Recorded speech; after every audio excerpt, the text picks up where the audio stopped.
ইয়াদ কোনো উত্তর দিল না। সে এক দৃষ্টিতে ছবিটার দিকে তাকিয়ে আছে। ইমা ইয়াদের দৃষ্টি অনুসরণ করে তাকাতেই ভয়ে পিছিয়ে গেল। ইমা ভয়ে কাপা গলায় বলল, এই ছবি কারা ওনারা? ইয়াদ রাগ কন্ট্রোল করার চেষ্টা করে বলল, আমার বাবা মা। ভয়ে ইমার মুখ কালো হয়ে গেছে। ইয়াদের কথা শুনে ইমা ছবিতে থাকা মহিলার দিকে ভালো করে তাকালে বুঝতে পারল এটা মিসেস রুবিনা কবির। ছবিতে সোফায় বসা ইয়াসির হামিদের গলায় দড়ি জাতীয় কিছু পেঁচিয়ে ধরে আছে রুবিনা আর একজন পুরুষ যাকে ইমা চিনতে পারল না। ইমা আগের মতোই বলল, আপনার মা আপনার বাবাকে খুন করার চেষ্টা করেছিল কেন? আর আপনি এই ছবি কোথায় পেলেন? এটা তো দেখে মনে হচ্ছে অনেক আগের ছবি। ইয়াদ চাপা কষ্ট নিয়ে বলল, আমার বাবাকে খুন করার চেষ্টা করা হয়নি, বরং তাকে খুন করা হয়েছে আজ থেকে প্রায় 25 বছর আগে। ইমা চমকে উঠে বলল, আপনার বাবা খুন হয়ে থাকলে এই বাড়িতে আপনার বাবার পরিচয় যিনি আছেন তিনি কে? ইয়াদের চোখে পানি টলমল করছে। প্রতিদিন দেখা স্বপ্নটা আজ চোখের সামনে স্পষ্ট ভেসে উঠল। ইয়াদ ধরা গলায় বলল, মিসেস রুবিনা কবিরের পাশে যাকে দেখতে পাচ্ছ সে আজকের মুখোশধারী ইয়াসির হামিদ। আমার বাবাকে খুন করে আমার বাবার পরিচয় নিয়ে এই ভদ্র সমাজে ভদ্র লোক সেজে ঘুরে বেড়াচ্ছে। ইমা কিছুই বুঝতে পারছে না, সব তার মাথার উপর দিয়ে যাচ্ছে। ইমা ইয়াদের থেকে একটু দূরত্ব রেখে ধপ করে বসে পড়ল বেডে। ইয়াদ কিছু একটা ভেবে ছবিটা রেখে ভালো করে অ্যালবাম খুঁজে দেখতে লাগলো। ইমা এতক্ষণ ইয়াদের কাছে থাকা নিজের অ্যালবামটা খেয়ালই করেনি। অ্যালবাম দেখে ইমা বলল, আপনি এটা কোথায় পেলেন আর এটাতে কি খুঁজছেন? ইয়াদ ব্যস্ত গলায় বলল, ছবিটা এই অ্যালবাম থেকেই বের হয়েছে, তার মানে এটাতে আরও ছবি আছে। ইমা যেন আকাশ থেকে পড়ল ইয়াদের কথা শুনে। তার অ্যালবাম থেকে এই ছবি কিভাবে সম্ভব? ইমা বলে উঠল, আপনি পাগল হয়ে গেছেন? এটা আমার বাবা মায়ের অ্যালবাম, এটাতে এই ছবি কোথা থেকে আসবে? এটা আমার বাবা মায়ের অ্যালবাম কথাটা বারবার ইয়াদের কানে বাজতে লাগলো। ইয়াদের হাত থেমে গেছে ইমার কথা শুনে, তাতে ইমার বলাও বন্ধ হয়ে গেছে। ইয়াদ হঠাৎ ইমার দিকে তাকালো, গম্ভীর গলায় বলল, তোমার বাবার নাম কি? ইমা অবাক হয়ে বলল, আপনি আমার বাবার নাম জানেন না? বিয়ের সময় শুনেছিলেন না? ইয়াদ রেগে ধমক দিয়ে বলল, যেটা জিজ্ঞেস করছি তার উত্তর দাও। ইমা ভয় কেঁপে উঠল ইয়াদের ধমকে। কাপা গলায় বলল, ইমরুল আবিয়াদ। ইমার একটা কথা ইয়াদের সব হিসাব মিলে গেল এক ঝটকায়। ইমার বাবার নাম আগে শুনলেও কখনো অতটা গভীরভাবে চিন্তা করে দেখেনি।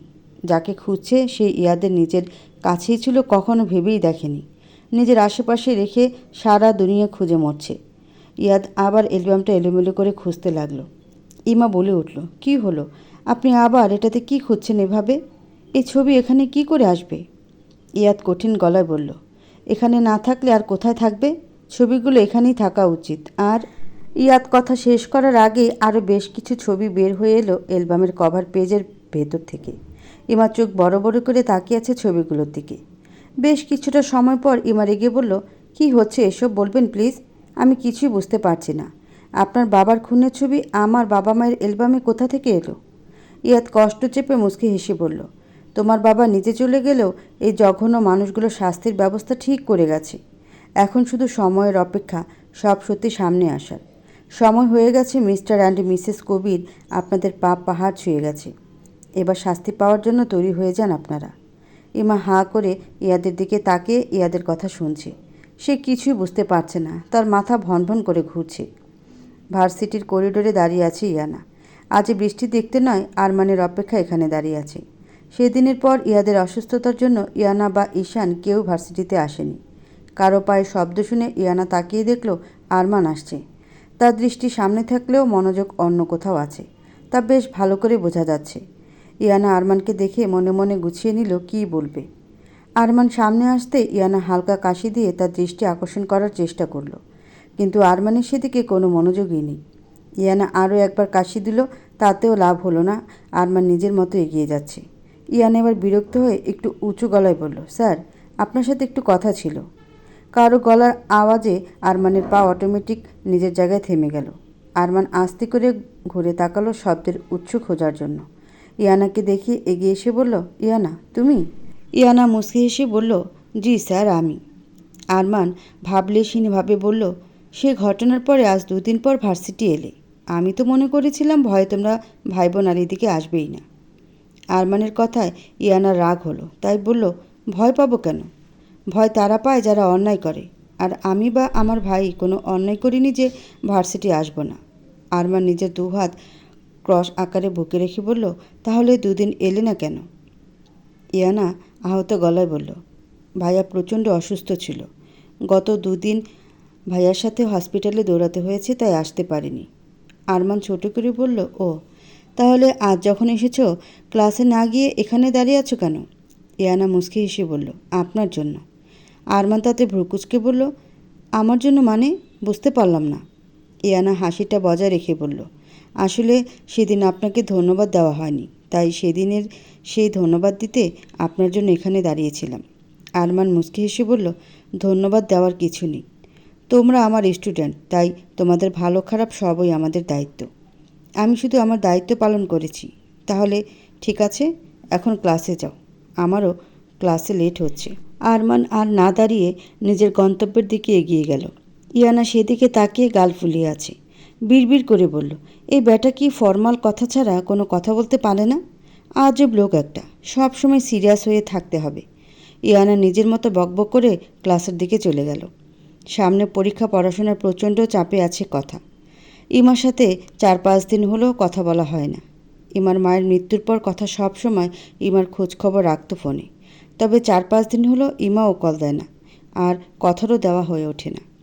কলেজ থেকে বের হয়ে ইমাকে কল দেওয়ার জন্য ফোন বের করে রাস্তার পাশে দাঁড়াতেই একটা গাড়ি এসে থামলো কথার সামনে। গাড়িটা এতদিনে ভালো করে চিনে গেছে কথা। ঈশানের সাথে প্রায় দেখা হয় কথার। গাড়িটা সব সময় সাথেই থাকে ঈশানের। কথা ভ্রুকুচকে গাড়ির দিকে তাকাতেই ঈশান বের হয়ে এলো স্টাইল নিয়ে। ঈশান কথার সামনে দাঁড়িয়ে মুচকি হেসে বলল, কেমন আছেন মিস তোতা পাখি? কথা ভ্রুকুচকে বলল, আপনি আমাকে তোতা পাখি বলেন কেন সব সময়? আমার সুন্দর একটা নাম আছে, বলতে পারলে বলেন, না হলে চুপ করে থাকেন। তবু আবল তাবল নামে ডাকবেন না। শুধু আপুর দেবর হন বলে এত ভদ্রভাবে কথা বলি, না হলে। কথা পুরোটা বলার আগে ঈশান কথার দিকে হালকা ঝুঁকে বলল, না হলে কি করতে পিচ্ছি? কথা একটু পেছনে সরে গিয়ে বলল, উফ, সেকেন্ডে সেকেন্ডে আমার নাম চেঞ্জ না করলে আপনার হয় না? ঈশান সোজা হয়ে দাঁড়িয়ে মুচকি হেসে বলল, না হয় না। তোমাকে দেখলে আমার বিভিন্ন নাম মাথায় আসে, বুঝছো? কথা জানে এর সাথে যত কথা বলা হবে এ ততই কথা পেঁচাবে, তাই প্রসঙ্গ চেঞ্জ করার জন্য বলল, হঠাৎ করে এমন ভূতের মতো সামনে আসার কারণ জানতে পারি?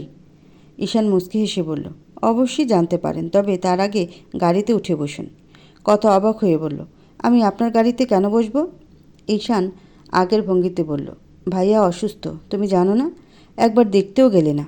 ভাবি তোমাকে নিয়ে যেতে বলেছে আমার সাথে। কথা চমকে উঠে বলে, কি? ইয়াদ ভাই অসুস্থ? আপু তো আমাকে কিছু বলেইনি। চলুন চলুন। ঈশান কথাকে গাড়ির দরজা খুলে দিল আর নিজেও ভেতরে বসে পড়ল। মনে মনে বলল, সরি তোতা পাখি, মিথ্যা বলার জন্য। ভাবির কথা না বলে তুমি যেতে না, তাই বাধ্য হয়ে মিথ্যাটা বললাম। জানি না তুমি কিভাবে নেবে, তবে আজ আমি তোমাকে কিছু কথা বলতে চাই। ইমা বেডে বসে আছে গালে হাত দিয়ে। ইয়াদ ছবিগুলো নিয়ে এই অসুস্থ শরীর নিয়ে বের হয়ে গেছে। সারা দিন পেরিয়ে গেল, তার খোঁজ খবর নেই। ইমার টেনশন মাথা ফেটে যাচ্ছে। একে তো তখন কিছুই খুলে বলল না। ইমার মাথায় প্রশ্ন আর ইয়াদের চিন্তায় খারাপ অবস্থা। বৌমা, রুমে আছো? গলার আওয়াজ শুনে ইমার কাছে মনে হলো রুবিনার গলা। আজ রুবিনার আওয়াজ কানে যেতে ঘৃণায় মনটা বিষিয়ে উঠল ইমার। মানুষ কত সুন্দর নিখুঁত অভিনয় নিয়ে নিজের আসল চেহারা লুকিয়ে রাখে, সেটাই ইমা ভাবছে। এই মানুষটার মুখ দেখে মনে হয় কত নিষ্পাপ, আর সে নিজের হাতে একজনকে খুন করেছে।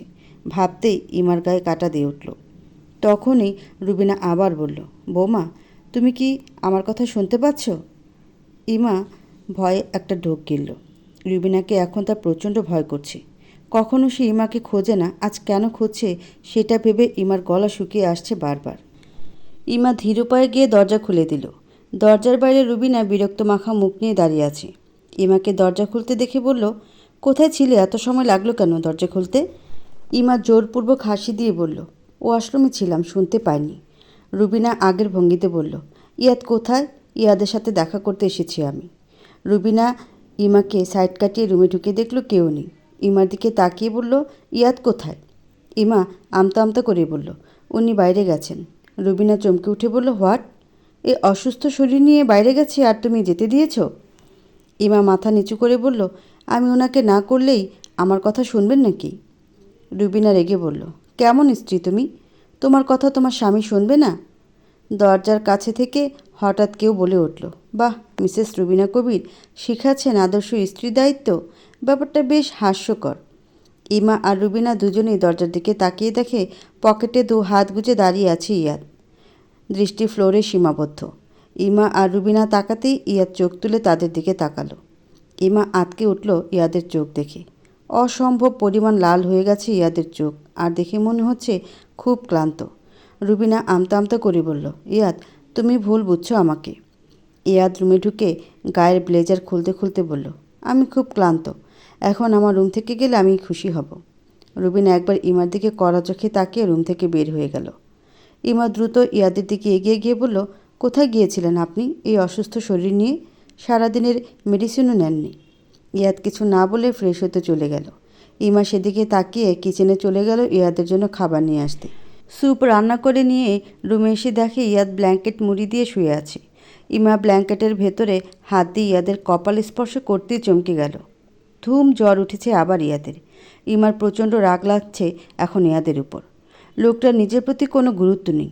এত অবহেলা কেউ নিজের প্রতি কিভাবে করতে পারে ইমা বুঝে পায় না। ইমা রাগ করে ইয়াদের ব্ল্যাঙ্কেট টেনে সরিয়ে মুখ বের করলে ইয়াদ দুর্বল গলায় বিরক্ত হয়ে বলল, কি হয়েছে? ইমা কিছু না বলে টেনে ইয়াদকে আধশোয়া করে বসানোর চেষ্টা করলে ইয়াদ নিজেই সেভাবে বসে ইমার দিকে বিরক্তি নিয়ে তাকালো। ইমা স্যুপের বাটি থেকে চামচ দিয়ে 1 চামচ স্যুপ তুলে হালকা হালকা ফু দিয়ে একটু ঠান্ডা করে ইয়াদের মুখের সামনে ধরল। ইয়াদ মুখ ফিরিয়ে নিল, মানে সে খাবে না। ইমা রেগে শাসনের সুরে বলল, এখন যদি এটা না খান আমি কিন্তু আপনার মাথায় ঢেলে দিব, আর আমি মিথ্যা কথা একদম বলি না। ইয়াদ চমকে ইমার দিকে তাকালো। রাগে ইমার নাকের ডগা লাল হয়ে গেছে, তবে দেখতে বেশ সুন্দর লাগছে ইমাকে। ইয়াদ ইমার দিকে তাকিয়ে আনমনে স্যুপটুকু মুখে নিয়ে নিল। মুখে দিতে ইয়াদ মুখ কুঁচকে ফেলল। মুখের স্বাদ নষ্ট হয়ে গেছে, তেতো লাগছে খেতে। ইয়াদ মুখ থেকে ফেলে দিতে গেলে ইমা ইয়াদের মুখের উপর হাত দিয়ে চেপে ধরল। ইয়াদের চোখে চোখ রেখে বলল, জানি খেতে ভালো লাগছে না, তবু একটু কষ্ট করে খেয়ে নিন প্লিজ। সারাদিন মেডিসিন বাদ পড়ে গেছে, ধুম জ্বর উঠে গেছে আপনার।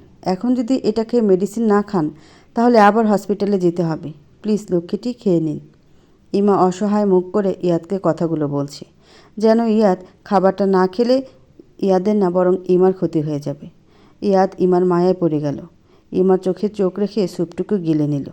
ইমা মুচকি হেসে আবার 1 চামচ স্যুপ তুলে ফু দিয়ে ঠান্ডা করতে লাগলো।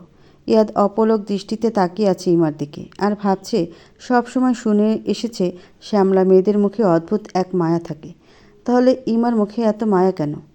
ইমা তো শ্যামবর্ণ নয়, ধবধবে ফর্সা, তাহলে? ইমা ফু দিচ্ছে আর ইয়াদ তাকিয়ে আছে ইমার ঠোঁট জোড়ার দিকে। খাওয়া শেষ হয়ে গেলেও ইয়াদ হাঁ করে আছে দেখে ইমা ভ্রু কুঁচকালো। আপনি না খেতে চাইছিলেন না, এখন যখন শেষ হয়ে গেছে আরও খেতে চাইছেন? ইমার কথায় ইয়াদের হুঁশ ফেরে।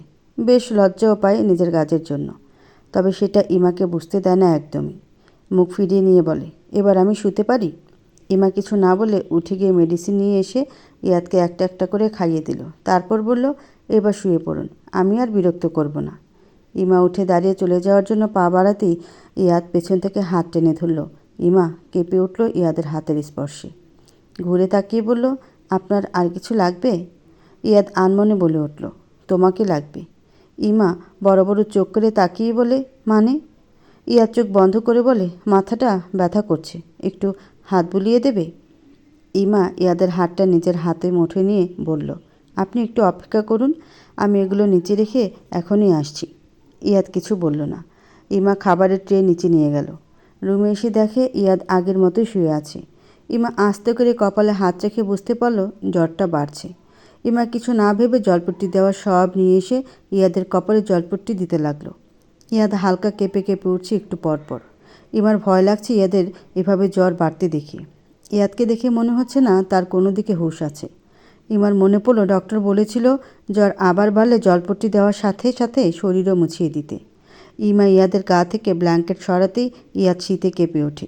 ইমার হাত আঁকড়ে ধরল।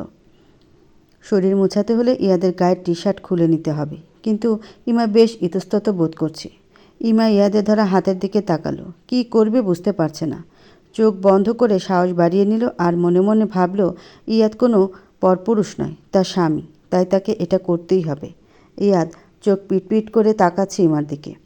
এতে ইমার অস্বস্তি আরও বেড়ে যাচ্ছে। তবু কাপা হাতে ইয়াদের গা থেকে টি শার্ট খুলে স্পঞ্জ ভিজিয়ে গা মুছে দিতে লাগলো। ইমার হাত খুব কাঁপছে, তবু ইমা নিজের কাজ করে যাচ্ছে। গা মুছিয়ে দেওয়া হলে ইমা যেন হাঁপ ছেড়ে বাঁচল। টি শার্ট পরিয়ে দিয়ে আবার বেডে শুয়ে দিল ভালো করে আর জলপট্টি দিতে লাগলো। এভাবে অনেকটা সময় পর ইয়াদ ঘামতে শুরু করলো। ইমা কপালে হাত দিয়ে বুঝতে পারল তাপমাত্রা ধীরে ধীরে কমে আসছে। ইয়াদও ঘুমিয়ে পড়ল জ্বর কমতে শুরু করলে। তবে ইমা জলপট্টি দেওয়া বন্ধ করলো না। বেডে শুয়ে এপাশ ওপাশ করে যাচ্ছে কথা। কিছুতে ঈশানের বলা কথাগুলো ভুলতে পারছে না সে। যারা ভালোবাসার কাঙ্গাল, তাদের পক্ষে ভালোবাসা পেয়ে ফিরিয়ে দেওয়া কতটা যন্ত্রণার সেটা হাড়ে হাড়ে বুঝতে পারছে কথা। ঈশান তখন তাদের বাড়ির রাস্তায় না গিয়ে অন্য রাস্তায় গেলে কথার মনে সন্দেহ জাগে। আপনি এদিকে কোথায় যাচ্ছেন? এটা তো আপনাদের বাড়ির রাস্তা নয়। ঈশান মুচকি হেসে বলল, কেন, ভয় করছে? কথা থতমত খেয়ে বলল, ভয় করবে কিসের জন্য? আজগবি কথাবার্তা। ঈশান দুষ্টুমি করে বলল, কেন ভয় করছে না? তোমার তো ভয় পাওয়া উচিত। কথা আমতা আমতা করে বলল, কেন কেন ভয় পাওয়া উচিত? ঈশান কথাকে ভয় দেখানোর জন্য বলল, এখন যদি আমি তোমাকে কোনো নিরিবিলি জায়গায় নিয়ে খুন করে গুম করে দিই? কথা ভয় পেলেও প্রকাশ করল না, বরং আগের মতো আমতা আমতা করেই বলল, আমাকে খুন করে আপনার কোনো লাভ হলে এই ভয় পাওয়া উচিত হতো, কিন্তু আমাকে খুন করে আপনার 10 পয়সা লাভও হবে না, বরং বিপদ হবে। তাই এটা ভাবার কোনো কারণ নেই। ঈশান দুষ্টু হেসে বলল, কে বলল লাভ নেই? কথা বুঝতে না পেরে বলল, মানে আমাকে মেরে আপনার কি লাভ হবে? ঈশান সিরিয়াস মুড নিয়ে বলল, একটা মেয়ের থেকে একটা ছেলের কি লাভ হতে পারে জানো না কি তুমি? কথা এবার ভয় কেঁপে উঠল। মুখ দেখে মনে হচ্ছে এখনই কেঁদে দিবে। ঈশান বেশ মজা পাচ্ছে কথার এমন রিয়েকশন দেখে। ঈশান কথার ভয়টা বাড়ানোর জন্য কথার পা থেকে মাথা পর্যন্ত স্ক্যান করছে। কথা ভয়ে নিজের গায়ের জামা খামচে ধরে আছে শক্ত করে। এরপর ধীরে গলায় বলল, আমি বাড়ি যাব, প্লিজ আমাকে যেতে দিন। ঈশান মুচকি হেসে বলল, আরে আমি কি গোন্ডা নাকি? আমাকে এভাবে বলছো কেন? তোমাকে অবশ্যই বাড়ি পৌঁছে দিব। তার আগে আমি যেটা করতে চাই। ঈশানের কথা শেষ হওয়ার আগেই কথা বলল, করতে চান মানে? ঈশান কথার দিকে তাকিয়ে বলল, করতে চাই না মানে যা বলতে চাই সেটা বলে নিই, তারপর বাড়ি পৌঁছে দেব। কথা বলল, আমি কিছু শুনতে চাই না, আমি বাড়ি যাব এখনই। কথা চলন্ত গাড়ির দরজা খুলে নামতে চাইলে ঈশান এক হাতে কথাকে আটকায় আর অন্য হাতে গাড়ি কন্ট্রোল করার চেষ্টা করে। ঈশান রেগে বলে, তুমি পাগল হয়ে গেলে নাকি? চলন্ত গাড়ি থেকে নামবে তুমি? কথা কাঁদো কাঁদো গলায় বলল, আপনি আমাকে এখন না নামালে চলন্ত গাড়ি থেকে লাফ দিব। কথা ঈশানের সাথে ধস্তাধস্তি শুরু করলে ঈশান বাধ্য হয়ে গাড়ি সাইড করে থামায় আর সাথে সাথে কথা গাড়ি থেকে নেমে উল্টো পথে হাঁটা শুরু করে। ঈশান তাড়াতাড়ি নেমে পেছন থেকে হাত টেনে ধরে। কথার পেছনে ঘুরে নিজের হাত ছাড়ানোর চেষ্টা করে বলে, আপনি আমার হাত না ছাড়লে আমি কিন্তু চিৎকার করব। ঈশান আবার সত্যি সত্যি রেগে গেল আর কথাকে কোলে তুলে গাড়ির ব্যাক সিটে শুয়ে দিল। নিজে কথার দিকে ঝুঁকে একদম কাছাকাছি চলে এলো। কথা ভয়ে থরথর হয়ে কাঁপছে। ঈশান রেগে বলল, তোমার কি মনে হয় এখানে চিৎকার করলে কেউ আসবে? ঈশানের কথা শুনে এবার কেঁদেই দেয় কথা। ঈশানের এখন ইচ্ছে করছে নিজের চুল নিজে ছিঁড়তে। তার আগেই ভাবা উচিত ছিল সে একটা বাচ্চা মেয়ের সাথে মজা করছে। ঈশান চোখ বন্ধ করে নিজের রাগ কন্ট্রোল করে নিল। এখন রাগ করলে সব উল্টো হয়ে যাবে ভেবে রাগ কন্ট্রোল করার চেষ্টা করে। ধীরে ধীরে চোখ খুলে তাকায় কথার দিকে। মেয়েটা ঠোঁট ফুলে বাচ্চাদের মতো ফুপিয়ে কান্না করে যাচ্ছে। চোখের পাপড়িগুলো ভিজে চিকচিক করছে পানির কণা। ঈশানের ঘোর লেগে গেছে কথার দিকে তাকিয়ে। অনেক সময় পর ঈশানের কোনো সাড়া শব্দ না পেয়ে পিটপিট করে তাকালো কথা। তাকাতেই দেখল ঈশান ঘোর লাগা দৃষ্টিতে তার দিকে তাকিয়ে আছে। কথাকে তাকাতে দেখে ঈশান হুট করে বলে উঠল, I love you Kotha, I love you lot of you. Kotha ঈশানের কথা শুনে চোখ বড় বড় করে তাকায় আর বলে, কি বলছেন এসব? আপনার মাথা ঠিক আছে তো নাকি? ঈশান কথার দুহাত নিজের মুঠে নিয়ে কিস করে বলে, আমি একদম ঠিক আছি, আর যা বলছি তাও একদম সত্যি। আমি তোমাকে খুব ভালোবাসি তোতা পাখি, খুব। প্রথম আমার মনে হয়েছিল তোমাকে বিরক্ত করতে আমার ভালো লাগে, তাই সবসময় সুযোগ খুঁজতাম তোমাকে বিরক্ত করার। কিন্তু তোমাকে না দেখে দুদিন থাকতে আমার দম বন্ধ হয়ে এসেছে। তোমার কি মনে হয় আমার সাথে মাঝে মাঝে তোমার দেখা হয়ে যেত? না, আমি প্রত্যেকটা দিন তোমার আশেপাশেই থাকতাম। যেদিন খুব বেশি ইচ্ছা করতো তোমার সাথে কথা বলার, তখন তোমার সামনে আসতাম। আমি নিজেও বুঝতে পারিনি কেন প্রতিদিন তোমাকে দেখতে ছুটে আসতাম। দুদিন তোমাকে না দেখে বুঝতে পেরেছি আমি তোমাকে ছাড়া থাকতে পারবো না। কথা শান্ত গলায় বলল, আমার বাড়ি যেতে লেট হচ্ছে, মা চিন্তা করবে। ঈশান সরে এলো কথার থেকে, তারপর বলল, ঠিক আছে, এখনই উত্তর দিতে হবে না, তোমার যতটা সময় লাগে নাও, তারপর উত্তর দিও। কথা কিছুই বলল না। ঈশান ব্যাকসিট থেকে নেমে ড্রাইভিং সিটে এসে বসল। কথা নিজের বিস্ময় কাটিয়ে সামনের সিটে এসে বসল। এখনও কথার বিশ্বাস হচ্ছে না ঈশানের একটু আগের বলা কথাগুলো।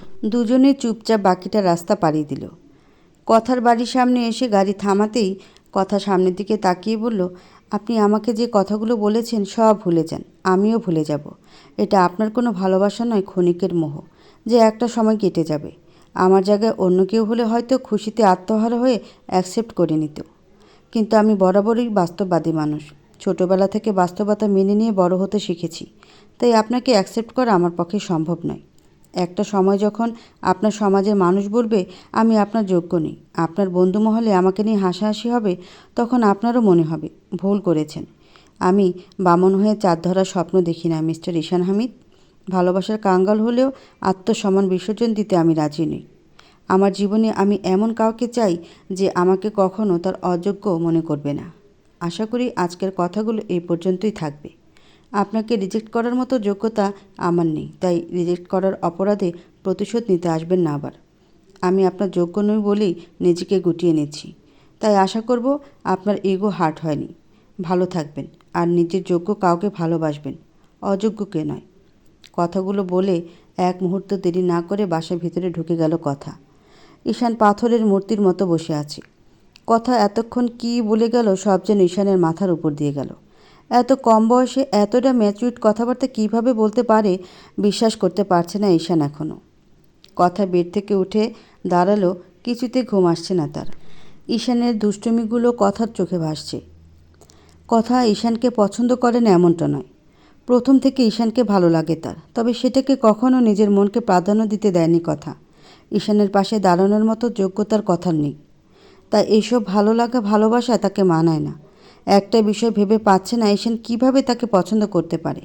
কথা ধীর পায়ে ছাদের উদ্দেশ্যে রওনা হলো। অন্ধকারে ভয় পায় না, কারণ অন্ধকারের সাথে তার খুব মিল। দুজনেই কালো আর দুটোই মানুষের অপছন্দ। রাত গভীর হয়ে গেছে। ব্যস্ত শহরটা নীরবতায় ছেয়ে গেছে। ইমা ফ্লোরে বসে বেডে মাথা রেখে ঘুমিয়ে আছে, আর তার দিকে মুগ্ধ দৃষ্টিতে তাকিয়ে আছে ইয়াদ। যত দিন যাচ্ছে ততই মেয়েটার প্রতি মায়া বেড়ে চলেছে। শুধুই কি মায়া? ইয়াদের ইচ্ছে করছে নিজের মনের অনুভূতিগুলোকে অন্য একটা নাম দিতে, কিন্তু ইয়াদ বড্ড ভয় পায় বিশ্বাস করতে, ভালোবাসতে। সবাই যে ভালোবাসার মূল্য দিতে জানে না। তবে ইয়াদ নিজের আর ইমার মধ্যে পার্থক্য খুঁজে পায় না। দুজনেই ভালোবাসার কাঙ্গাল। দুজনকে ঘিরে আছে কিছু তিক্ততার সম্পর্ক, যেটা কারোই কাম্য নয়। ইয়াদ বিড়বিড় করে বলল, আচ্ছা, যখন তোমার সামনে কিছু তিক্ত সত্য বেরিয়ে আসবে, তখনও কি তোমার মনে আমার জায়গাটা এমনই থাকবে? যখন জানতে পারবে তোমার জীবন এতটা এলোমেলো হওয়ার পেছনে আমার পরিবার দায়ী, তখনও কি তোমার আমার সম্পর্কটা এমনই থাকবে, নাকি আরও তিক্ততায় তলিয়ে যাবে? ইয়াদ উঠে বসল, তবে দৃষ্টি ইমার দিকেই। ইমাকে সে এমনি এমনি মাফ করেনি। ইয়াদের জানাটা পুরোপুরি ঠিক না হলেও পুরোপুরি ভুলও ছিল না। ইয়াদকে বিয়ে করার জন্য মোটা অঙ্কের টাকা নিয়েছে ইমা, এমনটাই সে জেনেছিল। তবে টাকা নিয়েছে ঠিকই, কিন্তু ইমা নয়, ইমার মনি সাহেরা বেগম আর খালুজান আমিনুল মাহমুদ। আর তো শুধু বিয়ের জন্য নয়, বরং ডিকের সব কাজে সাহায্য করার পারিশ্রমিক হিসাবে নিয়েছে। কিন্তু সেই বিষয়ে ইমা কিছুই জানে না। বিয়ের কয়েকদিন পর অফিসে ডিকে আর আমিনুল মাহমুদের কথোপকথনে সেটা জানতে পারে ইয়াদ। ইমা তো ছিল কেবল একটা গুটি মাত্র। যে ভুল ইমা করেনি তার শাস্তি তাকে দেওয়াটা অন্যায়। তারপর থেকে ইয়াদ ইমার সাথে ভালো ব্যবহার করতে না পারলেও খারাপ ব্যবহার না করার চেষ্টা করে গেছে। ইমা ইয়াদের মনে ভালো লাগার একটা জায়গা তৈরি করতে পারলেও বিশ্বাসের জায়গাটা এখনও মজবুত করে উঠতে পারেনি। ইয়াদ ইমার দিকে তাকিয়ে একটা দীর্ঘশ্বাস ছেড়ে বেড থেকে উঠে দাঁড়ালো। জ্বর কমে গেলেও শরীরটা বেশ দুর্বল লাগছে ইয়াদের। তবু ইমাকে কোলে তুলে বেডে শুয়ে দিল। তাতে ইমার চুলগুলো মুখের উপর পড়ে মুখটা ঢেকে গেছে। ইয়াদ ডান হাতের তর্জনী আঙ্গুলের সাহায্যে চুলগুলো কানের পিছনে গুজে দিল। ইয়াদের খুব ইচ্ছে করছে ইমার কপালে একবার ঠোঁট ছুঁয়ে দিতে, তবে কোথাও একটা অদৃশ্য বাধা অনুভব করছে। বেশি সময় ইমার দিকে তাকিয়ে থাকলে ইচ্ছেটা দমিয়ে রাখা কষ্ট হবে, তাই উঠে সোফায় বসল। নিজের দুর্বলতা মানুষের থেকে যত আড়ালে রাখা যায় ততই নিজের জন্য মঙ্গল। ইয়াদ নিজের দুর্বলতা কারো সামনে প্রকাশ করতে চায় না। সেও রক্তে মাংসে গড়া একজন মানুষ, কোনো রোবট নয়। তারও প্রাণ খুলে হাসতে ইচ্ছে করে, কিন্তু চিৎকার করে কেঁদে বুকের চাপা কষ্টগুলো কমাতে ইচ্ছে করে। নিজের অনুভূতি প্রকাশ করতে ইচ্ছে করে, কিন্তু ইয়াদ সেটা করে উঠতে পারে না। নিজের অনুভূতি লুকিয়ে রাখতে রাখতে ইয়াদের এখন নিজের কাছেই নিজেকে রোবট মনে হয়। ইয়াদ কিছুটা সময় নিজেকে নিয়ে ভাবতেই দুর্বলতার জন্য চোখে ঘুম নেমে আসতে লাগলো। সোফায় ঘুমানোর অভ্যাস নেই ইয়াদের, আর শরীরটাও সায় দিচ্ছে না, তাই ধীর পায়ে বেডের একপাশে গিয়ে ব্ল্যাঙ্কেট মুড়ি দিয়ে শুয়ে পড়ল। ছাদের 3 সাইডে রেলিং আছে, পূর্ব পাশটা খোলা, নানা রঙের ফুলে ছেয়ে আছে পুরো ছাদ। ইমা আলতো হাতে ফুলগুলো ছুঁয়ে দিচ্ছে। পূর্ব আকাশে লাল টকটকে সূর্যটা উঁকি দিয়ে নিজের অস্তিত্ব জানান দিতে ব্যস্ত, আর ইমা ভোরের আলোয় ফুলগুলো দেখতে ব্যস্ত। ছাদ পুকুরে কয়েকটা পদ্ম ফুল, জলগোলাপ আর শাপলা দেখে খুশিতে আত্মহারা ইমা দৌড়ে গিয়ে ফুলগুলো ছুঁয়ে দেখতে লাগলো। ছোট ছোট লাল মাছগুলো মুখ উঁচু করে কিছু খাচ্ছে। ইমা একটা পদ্ম ফুল ছিঁড়ে নিজের লম্বা খোলা চুলে একটা ক্লিপ দিয়ে আটকে দিল। ছাদের পূর্ব দিকে গিয়ে পা ঝুলিয়ে বসল। ইমা জানে না কেন, তবে তার খুব ভালো লাগছে আজ। গুনগুন করে একটা গান গাইতে শুরু করলো। কিছু সময় পর উঠে দাঁড়িয়ে ঘুরতেই কেউ সজোরে ধাক্কা দিল তাকে। কী রিয়াকশন দিবে বুঝতে পারছে না ইমা। ফ্যাল ফ্যাল করে তাকিয়ে আছে ধাক্কা দেওয়া মানুষটার দিকে, তবে মুখটা স্পষ্ট নয় ইমার কাছে। হঠাৎ ইয়াদ সে মানুষটাকে ধাক্কা দিয়ে দূরে সরিয়ে ইমা বলে চিৎকার দিয়ে ইমার হাতটা ধরতে গেল, কিন্তু অনেক দেরি হয়ে গেছে। ইয়াদ ইমার হাত ধরার আগে ইমা নিচে পড়ে যেতে লাগলো। ইয়াদ তার দিকে হাত বাড়িয়ে ফ্যাল ফ্যাল দৃষ্টিতে তাকিয়ে আছে তখনও। ইমা! ফট করে চোখ খুলে ফেলল ইমা। উঠতে গিয়েও উঠতে না পেরে আগের জায়গায় শুয়ে জোরে জোরে শ্বাস নিতে লাগলো সে। ইয়াদ ইমার মাথায় হাত বুলিয়ে দিয়ে ব্যস্ত গলায় বলল, কি হয়েছে, এমন করছো কেন? ইমা আরও শক্ত করে জড়িয়ে ধরল ইয়াদকে, আর জোরে জোরে শ্বাস নিচ্ছে। ইয়াদ আবার ইমার কাঁধ ঝাঁকিয়ে বলল, কি হয়েছে, এমন করছো কেন? খারাপ লাগছে নাকি তোমার? ইয়াদের ধাক্কায় ইমার হুঁশ ফিরল কিছুটা। নিজের দিকে খেয়াল করে সে তবদা খেয়ে গেল। ইয়াদের বুকে মাথা রেখে তাকে দু হাতে শক্ত করে জড়িয়ে ধরে শুয়ে আছে ইমা। ইয়াদের এক হাত ইমার মাথায় আর অন্য হাত পিঠে। নিজের অবস্থান বুঝতে পারতেই ইমার হাত আলগা হয়ে গেল, তবে ইয়াদ আগের মতোই আছে, আর প্রশ্ন করেই যাচ্ছে। বিয়ের এতদিনে ইমা আর ইয়াদ কখনো এক বিছানায় ঘুমায়নি। ইমা সবসময় সোফাতেই ঘুমায় আর ইয়াদ বেডে।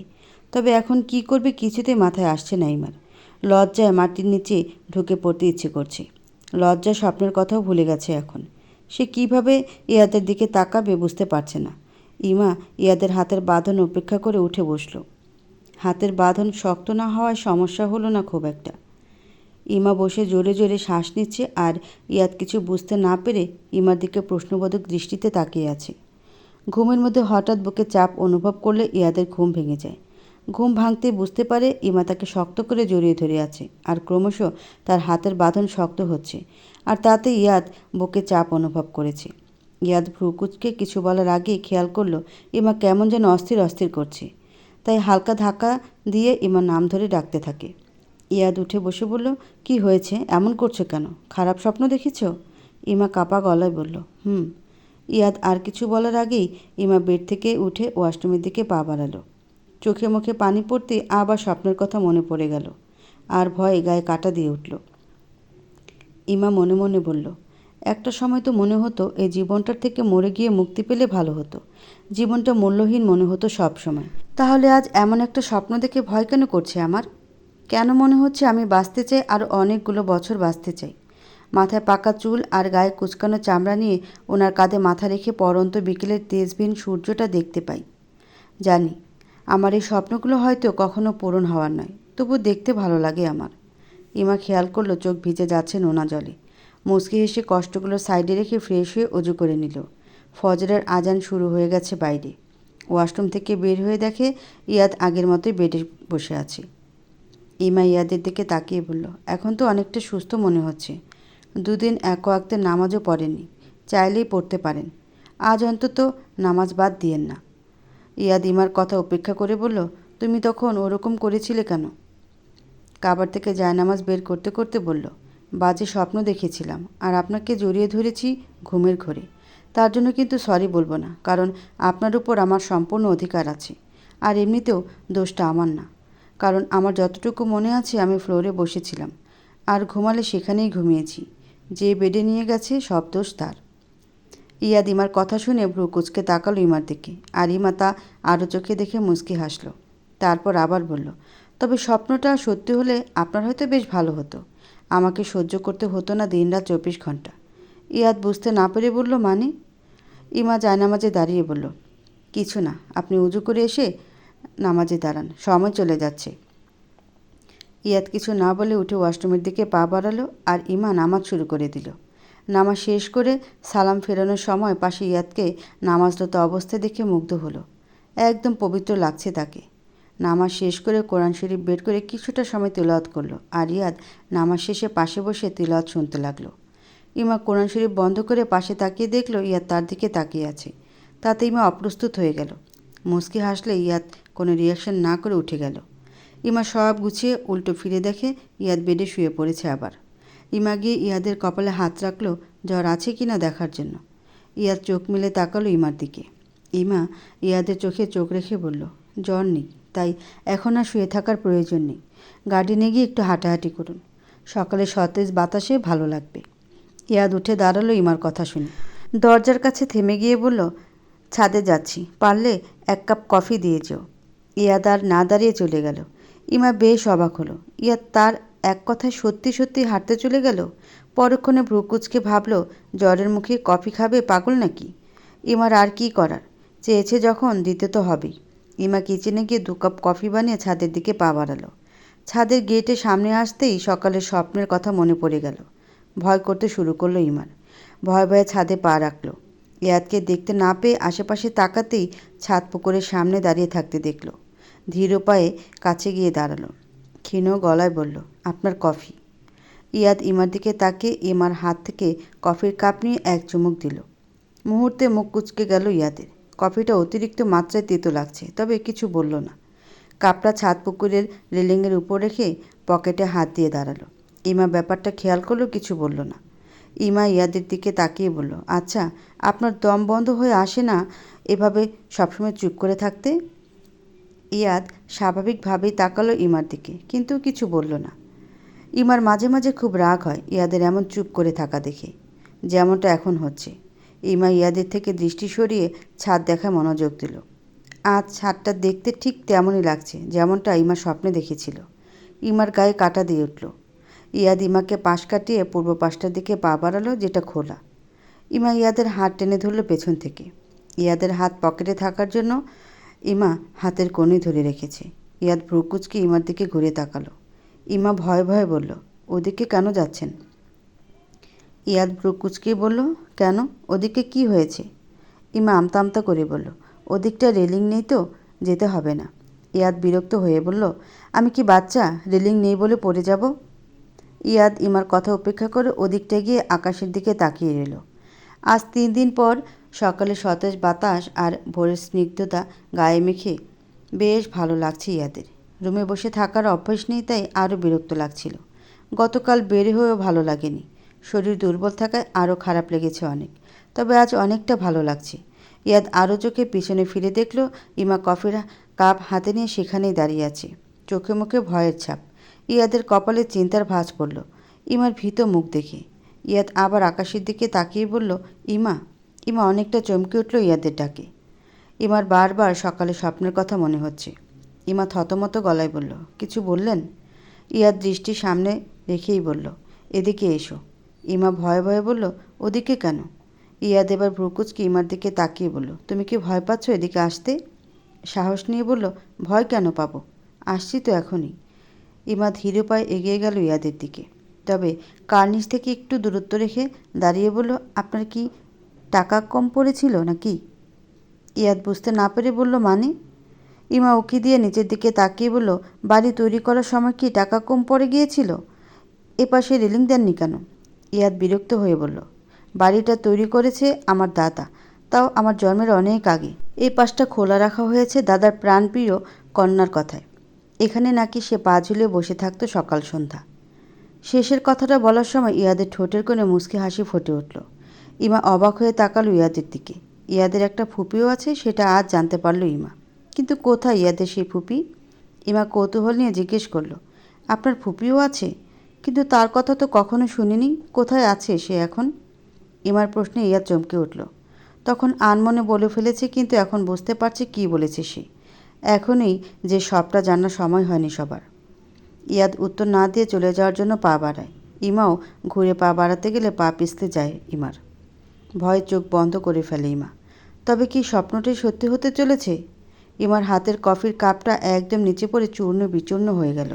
পিটপিট করে তাকালো ইমা। বুঝতে পারছে না সে বেঁচে আছে নাকি মরে গেছে। চোখ ঘুরিয়ে আশেপাশে তাকিয়ে বুঝতে পারল নিজের রুমের বেডে শুয়ে আছে। এতটা কেয়ারলেস কেন তুমি? কথাটা ইমার কানে গেলে সেদিকে তাকিয়ে ইয়াদকে দেখতে পায়। সোফায় বসে আছে ইয়াদ। ইমা ধীরে ধীরে উঠে বসল। ইয়াদ আবার বলল, আমি যদি ঠিক সময়ে পেছনে না দেখতাম তাহলে কফির কাপের মতো তোমার মাথাটাও চূর্ণ বিচূর্ণ হয়ে যেত নিচে পড়ে। ইমা মনে করার চেষ্টা করলো তখনকার কথা। ইয়াদ দু পায়ে এগিয়ে ইমার দিকে ঘুরে তাকাতে ইমা পা পিছলে পড়ে যেতে নেয়। কিন্তু ইয়াদ খপ করে ধরে ফেলে ইমার হাতটা। ইয়াদের বুকে এসে পড়ে ইমা আর অনুভব করতে পারে ইয়াদের অস্বাভাবিকভাবে বেড়ে যাওয়া হার্টবিট। ইয়াদ নিজেও ভয় পেয়ে গিয়েছিল ইমাকে পিছলে যেতে দেখে। ইয়াদের বুকে পড়ে ইমা ভয়ে সেন্সলেস হয়ে যায়। ইমা নিজের দিকে তাকিয়ে বলে, আমি এখানে কিভাবে এলাম? ইয়াদ বিরক্ত গলায় বলল, উড়ে উড়ে এসেছ। ইমা বোকার মতো ইয়াদের দিকে তাকিয়ে বলে, মানে? আমি কিভাবে উড়ে আসব? ইয়াদ বিড়বিড় করে বলে, ইডিয়েট একটা। ইমা ভ্রুকুচকে বলে, কি বলছেন বিড়বিড় করে? ইয়াদ রাগ দেখিয়ে বলে, আজ থেকে তোমার ছাদে যাওয়া বন্ধ, আর কখনো ছাদে পা রাখবে না। তোমার জন্য এই পাশে রেলিং দেওয়া মিনি ছাদটাই ঠিক আছে। ইমার উত্তরের অপেক্ষা না করে ইয়াদ রুম থেকে বের হয়ে গেল। আবার একটু পরে ফিরে এলো। ইমা কিছু বলল না, বেডে বসে রইল। ইয়াদ রুমে এসে সোফায় বসতেই সার্ভেন্ট নক করলো দরজায়। ইয়াদ আসার অনুমতি দিলে ব্রেকফাস্ট নিয়ে রুমে ঢুকলো। ইমা তা দেখে বলল, উপরে আনার কী প্রয়োজন ছিল? আপনি তো আজ সুস্থ আছেন। ইয়াদ কিছু না বলে বিরক্তি নিয়ে তাকালো ইমার দিকে। তাই ইমা চুপ করে গেল। সার্ভেন্ট চলে গেলে ইয়াদ বলে, কথা বাদ দিয়ে ব্রেকফাস্ট করে নাও। সবার ব্রেকফাস্ট করা হয়ে গেছে অনেক আগেই। ইমা ঘড়ির দিকে তাকিয়ে দেখলো 9টা বেজে গেছে, আর এ বাড়িতে 8টায় সবাই ব্রেকফাস্ট করে। যার যার মতো বের হয়ে যায়। ইয়াদ ইমার জন্য অপেক্ষা না করে খেতে শুরু করলো। তাতে ইমার অভিমান হলেও কিছু বলল না, চুপচাপ খেয়ে নিল। খাওয়া শেষ করে ইয়াদ ফ্রেশ হয়ে এসে রেডি হতে লাগলো। ইমা তা দেখে বলল, আপনি রেডি হচ্ছেন কেন? কোথায় যাবেন আপনি? ইয়াদ নিজের কাজ করতে করতেই বলল, আমি কাউকে কৈফিয়ত দেওয়া পছন্দ করি না। কথাটা আবার মনে করিয়ে দিতে হচ্ছে কেন? ইমা খাবারের প্লেটটা সাইড টেবিলে রেখে উঠে দাঁড়িয়ে বলল, আপনি এখনও পুরোপুরি সুস্থ নন। এখনই কোথায় যাবেন আবার? ইয়াদ আনমনে বলল, অনেক কাজ জমে আছে, আমার বসে থাকলে চলবে না। ইমা ভ্রুকুচকে বলল, কিসের কাজ? সুস্থ হলে সারাদিন কাজ করেন, আমি কিছু বলবো না, কিন্তু এখন কোথাও যেতে দেব না। ইয়াদ ইমাকে সম্পূর্ণ উপেক্ষা করে রুম থেকে বের হয়ে গেল। ইমা ডাকতে থাকলেও ইয়াদ সেদিকে কোনো রিয়াকশন না দিয়ে চলে গেল। ইমা নাক ফুলে বেডে বসে পড়ল। বিড়বিড় করে বলল, এই লোক জীবনও আমার কথা শুনবে না। বদ লোক একটা। আবার অসুস্থ হলে আমি একদম রুমের বাইরে ফেলে দিয়ে আসবো একে। ইমা আবার নিজের মাথা গাঁটটা মেরে বলল, ইমা তুই আসলে একটা ইডিয়েট। এই পিঁপড়ার মতো শরীর নিয়ে ওই হাতিকে রুম থেকে বাইরে ফেলে আসবি? না না, আমি কি সব আবোল তাবোল বলছি? আল্লাহ, তুমি ওনাকে হেফাজতে রেখো সব সময়। ইমা কী করবে ভেবে পাচ্ছে না। এখন ভার্সিটি যাওয়ার সময়ও নেই, লেট হয়ে যাবে। ব্রেকফাস্টের ট্রে নিচে রেখে রুমে গেল। দরজায় দাঁড়িয়ে রুমটা স্ক্যান করে নিল। সব এলোমেলো হয়ে গেছে। শাড়ির আঁচল কোমরে গুজে গোছানোর কাজে লেগে পড়ল। ক্লাসে বসে কলম আঙ্গুলে ঘুরিয়ে যাচ্ছে কথা, কিন্তু স্যারের দিকে মনোযোগ একটুও নেই। সকালে বাসা থেকে বের হতে ঈশানের গাড়ি এসে থামে কথার সামনে। কথা ভ্রুকুচকে তাকায় ঈশানের দিকে। গাড়ির ভেতরে সানগ্লাস পরার কারণ খুঁজে পায় না কথা। হোয়াইট টি শার্টের উপর ব্ল্যাক শার্ট পরে সবগুলো বোতাম খুলে রেখে চোখে সানগ্লাস দিয়ে সামনের দিকে তাকিয়ে আছে। কথা ঈশানকে ইগনোর করে সামনের দিকে পা বাড়ালো। ঈশানও ধীর গতিতে কথার সাথে তাল মিলিয়ে গাড়ি এগোতে লাগলো। অনেকটা পথ হাঁটার পর ঈশানের কোনো পরিবর্তন হলো না দেখে কথা থেমে গেল। বিরক্ত হয়ে ঈশানের দরজার সামনে দাঁড়িয়ে হালকা নিচু হয়ে বলল, কী সমস্যা আপনার? আমার সাথে এইভাবে পিছু পিছু আসছেন কেন? ঈশান এদিক ওদিক তাকিয়ে বলল, আমাকে বলছেন? কথার রাগ মাথা চড়ে গেল। ঈশানের কথা শুনে তবু চোখ বন্ধ করে জোরে একটা শ্বাস ছেড়ে রাগ কন্ট্রোল করে বলল, এখানে আপনি ছাড়া অন্য কেউ আছে? ঈশান আশেপাশে তাকিয়ে বলল, না তা তো নেই, কিন্তু আমি তো আপনার পিছু নিচ্ছি না। আপনি যাচ্ছেন ফুটপাথ দিয়ে আর আমি রাস্তা দিয়ে, আর এটা সরকারি রাস্তা, সবাই যেতে পারে। ঈশানের উত্তরে প্রচণ্ড রাগ লাগছে কথার, তবু শান্ত সুরে বলল, দেখুন আমি যা বলার গতকালই বলে দিয়েছি, এটা নিয়ে বাড়াবাড়ি করবেন না দয়া করে। ঈশান অবাক হয়ে বলল, আমি কি আপনাকে কিছু বলেছি? কথা বিরক্ত হয়ে বলল, আমি কিন্তু ইয়াদ ভাইয়ের কাছে সব বলে দেব। ঈশানের চোখ খুশিতে চকচক করে উঠল। ফট করে দরজা খুলতে কথা সরে দাঁড়িয়ে অবাক চোখে তাকালো ঈশানের দিকে। ঈশান গাড়ি থেকে নেমে খপ করে কথার হাত ধরে বলল, এই প্লিজ তুমি ভাইয়াকে বলে দাও না। তুমি ভাইয়াকে বললে ভাই আমাদের বিয়ে দিয়ে দিবে। আসলে আমি ভাইয়াকে ভয় পাই খুব, তাই বলতে পারবো না। তুমি বললে কাজটা সহজ হয়ে যাবে আমার জন্য। কথা ঝটকা দিয়ে নিজের হাত ছাড়িয়ে নিয়ে বলল, আপনি পাগল হয়ে গেছেন?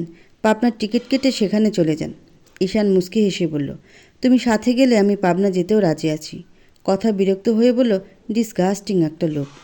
কথা হনহনিয়ে সামনে এগিয়ে গেল। একটা রিক্সা ডেকে উঠে পড়ল। ঈশান সেদিকে তাকিয়ে মুচকি হেসে নিজের গাড়িতে উঠে পড়ে। টেবিলে থাপ্পড় মারার শব্দে চমকে উঠল কথা। সামনে তাকিয়ে দেখে মোটা ফ্রেমের চশমার উপর দিকে গোল গোল চোখ করে টাকলা স্যার তার দিকে তাকিয়ে আছে। কথা আস্তে করে উঠে দাঁড়ালো নিজের সিট থেকে। টাকলা স্যার কর্কশ গলায় বলল, তোমার মনোযোগ কোথায় কথা? আমি কতবার ডেকেছি তোমাকে? কথা ভয়ে ভয়ে বলল, সরি স্যার, ভুল হয়ে গেছে। স্যার বিরক্ত হয়ে বলল, প্রথমবারের মতো মাফ করে দিলাম, কিন্তু তুমি দিন দিন ক্লাসে যেভাবে অমনোযোগী হয়ে পড়ছো, নিজের পজিশন ধরে রাখতে পারবে বলে মনে হচ্ছে না। কথা মাথা নিচু করে বলল, সরি স্যার, আর হবে না এমন। স্যার গম্ভীর গলায় বলল, ঠিক আছে বসো, আর ক্লাসে মনোযোগ দাও। কথা ধপ করে বসে পড়ল সিটে। মনে মনে কয়েকটা বাজে গালি দিল ঈশানকে, আর বলল, সব হয়েছে বদমাস লোকটার জন্য। কথা নিজের চিন্তা থেকে ঈশানকে ছুঁড়ে বাইরে ফেলে দিয়ে ক্লাসে মনোযোগ দিল। এদিকে ঈশান ভার্সিটি ক্যাম্পাসে বসে আছে ফ্রেন্ডদের সাথে। সবাই আড্ডা দিচ্ছে আর ঈশান কথার ভাবনায় মুচকি মুচকি হাসছে। কথার এই ঝাঁঝালো আচরণে ঈশানের বেশি ভালো লাগে। গায়ে পড়া মেয়েদের একদমই সহ্য হয় না ঈশানের। কথা একদম ঈশানের মনের মতো, যেমনটা ঈশান চায়। কথা হয়তো একদিন ঠিক বুঝতে পারবে পৃথিবীতে সবাই বাইরের সৌন্দর্য নয়, কেউ কেউ মনের সৌন্দর্যটাও খোঁজে। আপনি বলেছেন আমার দাদা দাদি আর ফুপি ছিল, কিন্তু তাদের কোনো স্মৃতি আমার মনে নেই কেন ডক্টর আতিক?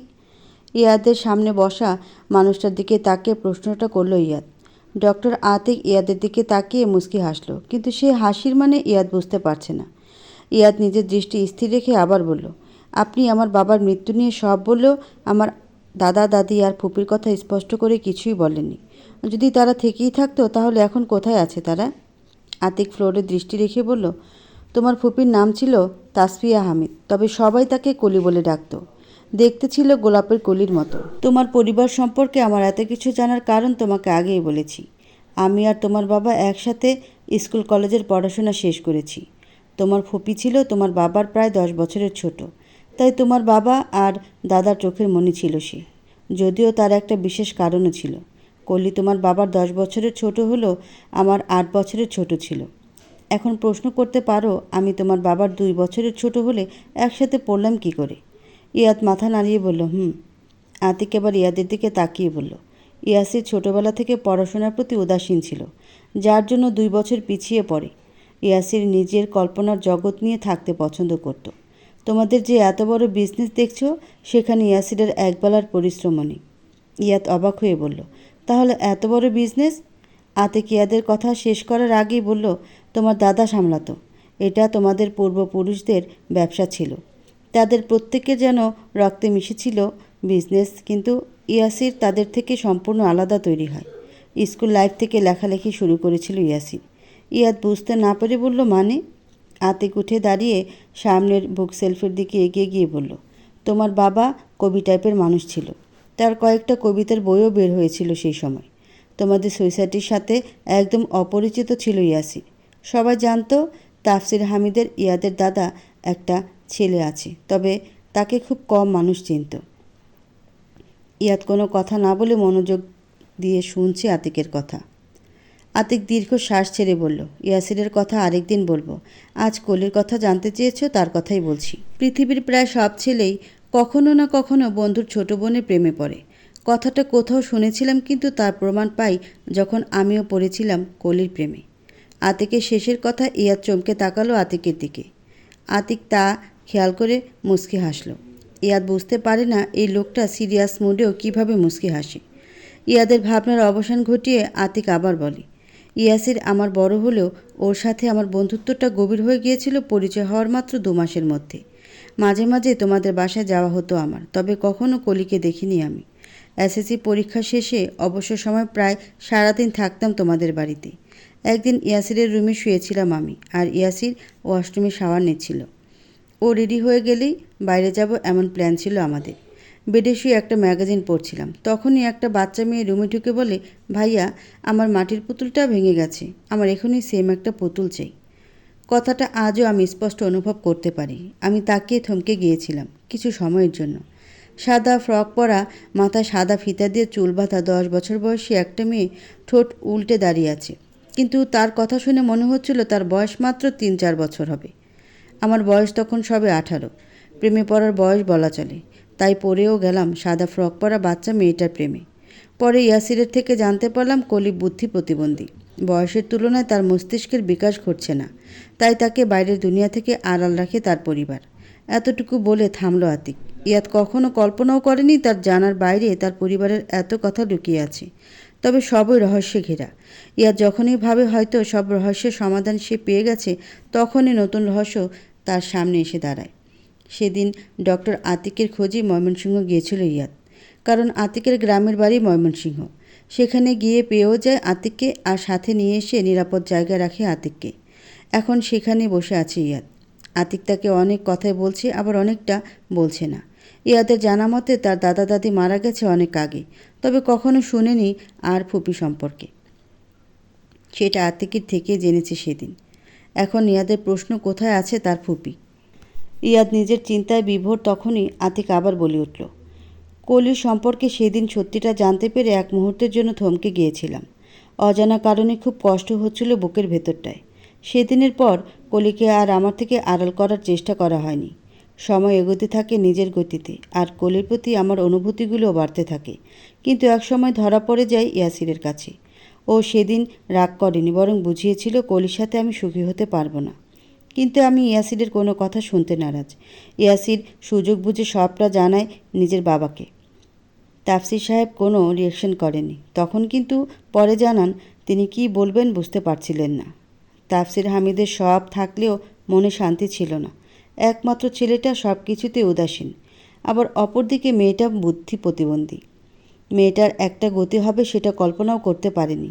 তবে আমার বাবা মাকে রাজি করানো সহজ ছিল না। অনেক কষ্টে তাদের মানাতে হয়েছিল। শেষমেশ ঠিক হলো আমার মেডিকেল পড়া শেষ হলে আর কলির 18 বছর হলে বিয়ে হবে। ডাক্তারি পড়ার জন্য আমি চলে যাই ইউকে। কিন্তু যখন ফিরে আসলাম তখন সব এলোমেলো হয়ে গেছে। একটা ঝড় সব লণ্ডভণ্ড করে দিয়ে গেছে। ইয়াদ খেয়াল করলো আতিকের চোখের কোণে পানি চিকচিক করছে। ইয়াদ কাপা গলায় বলল, তাহলে ফুপি এখন কোথায়? আতিক শান্ত গলায় বলল, নেই। ইয়াদ চমকে উঠে বলল, নেই মানে? আতিক ফ্লোরে বসে পড়ল, ধপ করে চোখের পানি ছেড়ে দিয়ে বলল, সেদিন তোমার বাবা একা খুন হয়নি, তার সাথে তার পুরো পরিবার খুন হয়েছিল তোমার মা আর ডিকের হাতে। ইয়াদ সোফা থেকে দাঁড়িয়ে গেল। ইয়াদের মনে হচ্ছে সে শূন্যে ভাসছে। মাথাটা ফাঁকা ফাঁকা লাগছে নিজের কাছে। ইয়াদ কাপা গলায় বলল, কি বলছেন এসব? আতিক উচ্চস্বরে কেঁদে উঠে বলল, ঠিক শুনেছ তুমি। তোমার মা আর ডিকে শুধু তোমার বাবার খুনি নয়, তোমার বাবা, দাদা, দাদি, ফুপি আর তোমার দাদার পিয়ে ইমরুলের খুনি। এই দুটো মানুষরূপী নরপিশাচ। ইয়াদ ধপ করে বসে পড়ল সোফায়, শরীরটা কাঁপছে তার। এতদিন জেনেছিল শুধু তার বাবাকে খুন করেছে, তারপর জানল ইমার বাবাকেও খুন করেছে। আর এখন আরও 3জন মানুষ। ইয়াদের ঘৃণায় মরে যেতে ইচ্ছে করছে। এত জঘন্য একজন মানুষের পেটে কেন জন্ম নিতে হলো তার? উত্তরটা হয়তো আল্লাহ তাআলা ভালো জানেন। আতিক কাঁদতে কাঁদতে বলল, আমার কলিকে কেন মারলো বলো তো? ওকে আমার কাছে দিয়ে দিত, আমি ওকে নিয়ে দূরে কোথাও চলে যেতাম। আমার কলিটা তো বলতেও পারতো না, তার বাবা মাকে তার সামনে কে খুন করেছে? তাহলে কেন মারল আমার কলিকে? যে মেয়েটার ছবি বুকে নিয়ে অপেক্ষা করছিলাম কবে তাকে প্রাণ ভরে দেখব সামনে থেকে, কিন্তু তাকে শেষবারের মতো দেখার ভাগ্য আমার হয়নি। মৃত্যুর সময় আমার কলি কতটা কষ্ট পেয়েছে। আতিক কাছে আর ইয়াদ সোফায় বসে আছে মাথা নিচু করে। আতিককে কী সান্ত্বনা দিবে? ইয়াদের নিজের চোখ থেকে টপ টপ করে পানি পড়ছে। আতিক নিজের চোখ মুছে বলল, সেদিন তোমাকে ছেড়ে দিয়েছিল নিজেদের স্বার্থে, না হলে তোমাকে মারতেও হয়তো হাত কাঁপত না তাদের কারো। যে সম্পত্তির জন্য এত কিছু করলো শেষে জানতে পারে ইয়াসেরের সাইন নিয়ে তাদের কোনো লাভই হয়নি, কারণ ইয়াসেরের নামে কোনো প্রপার্টিই ছিল না। ইয়াসেরের উদাসীনতার জন্য তোমার দাদা তার বেশিরভাগ প্রপার্টি তোমার নামে করে দিয়েছিল তোমার জন্মের পরপরই, আর বাকিটা কলির নামে। উইলে উল্লেখ ছিল একটা সন্তান জন্ম নেওয়ার আগে কোনো কারণে কলি মারা গেলে তার নামে সব প্রপার্টি বিভিন্ন এতিমখানার নামে চলে যাবে। আর কলির মৃত্যুর পর হয়েছেও সেটাই। তোমার নামের প্রপার্টি তোমার 18 বছর হওয়ার আগে পর্যন্ত তোমার অভিভাবক দেখাশোনা করবে। তবে তোমার 18 বছর হলে তোমার প্রপার্টি তুমি বুঝে নিতে পারবে, কিন্তু বিক্রি করতে পারবে না। বিক্রি করতে বা কাউকে দিলেও পারবে না। এই দুটোর জন্য বিয়ের পর তোমার স্ত্রীর সিগনেচার লাগবে, বিক্রি করতে বা কারো নামে উইল করে নিতে। আর তোমার ক্ষেত্রেও কোনো সন্তান জন্মের পূর্বে কোনো কারণে মৃত্যু হলে সব বিভিন্ন চ্যারিটির হাতে চলে যাবে। তবে তুমি আর তোমার স্ত্রী একসাথে মিলে বিক্রি বা কারো নামে উইল করে দিতে চাইলে সেটা করতে পারবে। ইয়াদ অবাক হয়ে শুনছে আতিকের কথা। তার দাদা এত প্যাচ কেন লাগিয়ে রেখেছে বুঝতে পারছে না। নাকি তাফসির আহমেদ রুবিনা সম্পর্কে আগে জেনে গিয়েছিল বলে এত প্ল্যান করে সব সাজিয়ে রেখেছিল, যাতে ইয়াসির, কলি বা ইয়াদের ক্ষতি করে কারো লাভ নয় বরং লস হয়। ইয়াদ বুঝতে পারল তার দাদা খুব তীক্ষ্ণ বুদ্ধির অধিকারী ছিলেন। কাছেরটা না ভেবে দূরেরটা ভাবত সবসময়। ইয়াদ শান্তভাবে বলল, আপনি এত কিছু কিভাবে জানলেন? আপনি তো তখন ইউকে ছিলেন যখন এসব ঘটেছিল। আতিক নিজের চোখ মুছে ফ্লোর থেকে উঠে সোফায় ভালো করে বসলেন, আর তারপর বলল, আমি যখন ফিরে আসি তখন এসব ঘটে যাওয়ার প্রায় 3 মাস পেরিয়ে গেছে। দেশে ফিরে ছুটে যায় হামিদ মঞ্জিলে, কিন্তু সেখানে তালাবদ্ধ গেট ছাড়া কিছু দেখতে পাই না। গেটের বাইরে থেকে দেখে মনে হচ্ছিল এই বাড়িতে মানুষের পা পড়ে না কয়েক মাস পেরিয়ে গেছে। আমি পাগল হয়ে যাই কলির চিন্তায়। কাকে জিজ্ঞেস করব ভেবে কুল কিনারা পাই না। হঠাৎ আমার মনে পড়ে অফিসের কথা, তাই দেরি না করে তোমাদের অফিসের পথ ধরি। অফিসে গিয়ে জানতে পারি 3 মাস আগে তাফসির হামিদ আর তার স্ত্রী কন্যা গাড়ি অ্যাক্সিডেন্টে মারা গেছে। আমার দুনিয়া থমকে গিয়েছিল। মনে হচ্ছিল কান দিয়ে গরম ধোঁয়া বের হচ্ছে। আমার কলি আর এই পৃথিবীতে নেই সেটা আমি বিশ্বাস করতে পারছিলাম না। চিৎকার দিয়ে অজ্ঞান হয়ে ফ্লোরে লুটিয়ে পড়ি। চোখে মুখে পানি ছিটা পড়তে জ্ঞান ফিরে আমার। কোনো রিয়াকশন ছাড়া উঠে বসতে জানতে চাই তোমার বাবার কথা। উত্তরে শুনতে পাই সে মিটিং রুমে অফিসের মিটিং করছে। তার বাবার মৃত্যুর পর সেই নাকি বিজনেসের হাল ধরেছে। এত শখ খাওয়ার পর আরও একটা শখ। যে ছেলে জীবনে অফিসে পা রাখেনি সে নাকি পুরো বিজনেসটা সামলাচ্ছে। অবাক হলেও পরে ভাবলাম হয়তো পরিস্থিতি এখানে এনে দাঁড় করিয়েছে। ওয়েটিং রুমে বসে তার জন্য অপেক্ষা করতে লাগলাম, আর নিজের চোখের পানি মুছতে লাগলাম 2 হাতে। এতটুকু বলে আতিক থামল। গলা শুকিয়ে গেছে তার। উঠে গিয়ে ডাইনিং টেবিল থেকে পরপর 2 গ্লাস পানি ঢকঢক করে পান করে নিল। ইয়াদের চোখ দুটো লাল হয়ে গেছে। রাগ, ঘৃণা, কষ্ট আর প্রতিশোধের নেশায় একটা মিশ্র অনুভূতি হচ্ছে ইয়াদের। আতিক পানি পান করে আবার নিজের জায়গায় গিয়ে বসল। কিছু সময় চুপ থেকে আতিক আবার বলল, ইয়াসিরকে দেখে আমি যতটা না অবাক হয়েছিলাম তার থেকেও বেশি অবাক হই তার কথা শুনি। আমাকে জিজ্ঞেস করেছিল আমি কে আর কাকে চাই। প্রথমে ভেবেছিলাম অনেকগুলো বছর পর দেখেছে তাই হয়তো চিনতে পারছে না, কিন্তু যখন আমার নাম শুনেও চিনতে পারলো না তখন আমার সন্দেহ হয়। কিছু না বলে চলে আসি অফিস থেকে। কিছুতেই হিসাব মিলাতে পারছিলাম না কি হচ্ছে এসব। 2 দিন পর এখানকার একটা নামকরা প্রাইভেট হসপিটালে আমার জয়েন করার কথা ছিল। 2 দিন হন্য হয়ে নিজের মনে প্রশ্নগুলোর উত্তর খুঁজে বেরিয়েছি, কিন্তু ফলাফল শূন্য। অন্যদিকে কলির শূন্যতা আমাকে গ্রাস করছিল একটু একটু করে। হতাশ হয়ে হসপিটালে জয়েন করি, কিন্তু সেখানে যা দেখতে পাই তাতে কী রিয়াকশন দেওয়া উচিত সেটাও ভুলে গিয়েছিলাম। ইয়াদ কৌতূহল নিয়ে তাকিয়ে আছে আতিকের দিকে। এতগুলো দিন অনেক চেষ্টা করেও তার থেকে বেশি কিছু জানতে পারেনি ইয়াদ। যখন যতটুকু বলার ইচ্ছে হয়েছে ততটুকু বলেছে, আর ইয়াদ চাইলেও ওনার উপর জোর করতে পারেনি, কারণ কোনো কারণে ওনার মানসিক অবস্থার অনেকটা অবনতি ঘটেছে সেটা জানতে পেরেছিল ইয়াদ। জোর করলে ওনার ক্ষতি হতে পারে, আর ইয়াদের কাছে এখন অনেক গুরুত্বপূর্ণ ব্যক্তি উনি, তাই কখনো জোর করেনি। যতটুকু বলেছে ততটুকুই শুনে গেছে। মানসিক অবনতির কারণ তখন বুঝতে না পারলেও এখন ভালো করে বুঝতে পারছে ইয়াদ। তার ফুপিকে যে এই মানুষটা পাগলের মতো ভালোবাসত তার প্রমাণ এত বছর পরও ওনার হাওমাও করে করা কান্নাটা।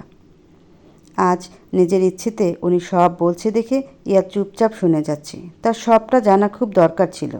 ইয়াদ অস্থির গলায় বলল, কি দেখতে পান হসপিটালে গিয়ে? আতিক কিছু সময় চুপ থেকেই বলল, আমার মাথা ব্যথা করছে, এখন আর কিছু বলতে পারবো না। আমার কলিকে দেখতে ইচ্ছে করছে খুব। ইয়াদ বুঝতে পারল ওনার উপর বেশি চাপ পড়ে গেছে আজ, তাই আর কিছু বলল না। ওনাকে ঘুমোতে বললে বের হয়ে গেল ফ্ল্যাট থেকে। ইয়াদ প্রতিদিন এখানে আসে যদি কিছু জানতে পারে সেই আশায়। আজ অনেক কিছু জানতে পেরেছে সে, তবে আরও অনেক প্রশ্ন রয়ে গেছে মনে। তার উত্তর একমাত্র আতিক হোসাইন দিতে পারেন। ইয়াদ ড্রাইভ করে অফিসের দিকে যাচ্ছে। রেগে নেই, তবে মনে মনে ভয়ঙ্কর সিদ্ধান্ত নিল। বিড়বিড় করে বলল, আবরার হামিদ ইয়াদ অনেককে হসপিটালে পাঠালেও এখনও কাউকে কবরে পাঠায়নি। কবরে পাঠানোটা শুরু আর শেষ হয়তো মিসেস অ্যান্ড মিস্টার কবির দিয়েই হবে। ইয়াদ ভেবেছিল সব প্রমাণ জোগাড় করে এদের আইনের হাতে তুলে দেবে, কিন্তু এসব জানার পর সেটা কখনোই করবে না। ইয়াদ এদের নিজের হাতে একটু একটু করে শাস্তি দেবে। কতগুলো জীবন কেড়ে নিয়েছে এরা, কেন? শুধুমাত্র কিছু প্রপার্টির জন্য। ইয়াদের বাবার খুন তার চোখের সামনে হয়েছে বলে কিছুটা মনে আছে, কিন্তু দাদা দাদি বা ফুপির কোনো স্মৃতি তার মস্তিষ্কে নেই। আজ রুবিনা কবিরের উপর ঘৃণাটা কয়েক গুণ বেড়ে গেল ইয়াদের। ডিকে বিরক্ত হয়ে সোফায় বসে আছে আর রুবিনা বেডে। ডিকের বিরক্তির কারণ রুবিনাকে একটা কাজ দেওয়া হয়েছে, সেটাও সে করতে পারছে না। দিশার বিরক্ত হয়ে বলল, তোমার এই একটা কাজ করতে আর কতদিন লাগবে বলতে পারো? রুবিনা দ্বিগুণ বিরক্তি নিয়ে বলল, ওই মেয়ের আশেপাশে গেলে বিরক্ত লাগে আমার। ওর সাথে মিশে সিগনেচার জোগাড় করা আমার পক্ষে সম্ভব না, আমি আগেই বলেছি। দিশা রেগে বলল, হাতে হাত গুটিয়ে বসে থাকলে কেউ কাজগুলো করে দিয়ে যাবে না। বিদেশ থেকে ফেরার পর তোমার ছেলে যেদিন থেকে অফিসে জয়েন করেছে সামান্য কিছু করতে গেলেও তার অনুমতি নিতে হয় আমাকে। এসব আমার পক্ষে সহ্য করা সম্ভব হচ্ছে না। ইয়াদের সিগনেচার জোগাড় করা আরও কঠিন, কারণ সে প্রত্যেকটা বিষয়ে অতিরিক্ত পরিমাণে সচেতন। তোমার মতো মাথা মোটা মহিলা আর ইয়াসিরের মতো গাধার ছেলে এমন চালাক কী করে হলো বুঝতে পারি না আমি। এই কোনোভাবে ইয়াদ আমার ছেলে নয় তো? রুবিনা রেগে বলল, ইয়াদ যখন জন্ম নেয় তখন তুমি জেলে পচে মরছ 2 বছর ধরে, তাহলে ও তোমার ছেলে হলো কিভাবে?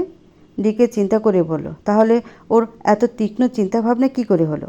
রুবিনা ভাবলেশীনভাবে বলল, ইয়াদের দাদার সামনে তোমার চালাকি কিছুই না। দেখো না, এমন প্যাঁচ লাগিয়ে রেখেছে এত বছর ধরে, খুলতে পারছি না। ইয়াদর দাদার মতো হয়েছে। ডিকে বিরক্ত হয়ে বলল, তবু তো বুড়োটার গোষ্ঠী শুদ্ধ বিনাশ আমিই করলাম। এখন শুধু ইয়াদ আর ইয়ানা বাকি রয়ে গেছে। ডিকের কথা শুনে চমকে উঠল রুবিনা, ব্যস্ত গলায় বলল, এটা কি বলছো? তুমি কিন্তু কথা দিয়েছিলে ইয়াদ বা ইয়ানাকে তুমি প্রাণে মারবে না। ইয়াদকে প্যারালাইজড করে রাখবে আর ইয়ানাকে বিয়ে দিয়ে দিবে। ডিকে থতমত খেয়ে বলল, হ্যাঁ হ্যাঁ, সেটাই করব। একবার শুধু সব হাতে পেয়ে যাই। কথাটা শেষ করে ডিকে রহস্যময়ভাবে হাসলো, যা রুবিনা নজরে এলো না। ডিকে রুবিনাকে ভালো করে বুঝিয়ে দিতে লাগলো ইমার থেকে কিভাবে সিগনেচার নিতে হবে।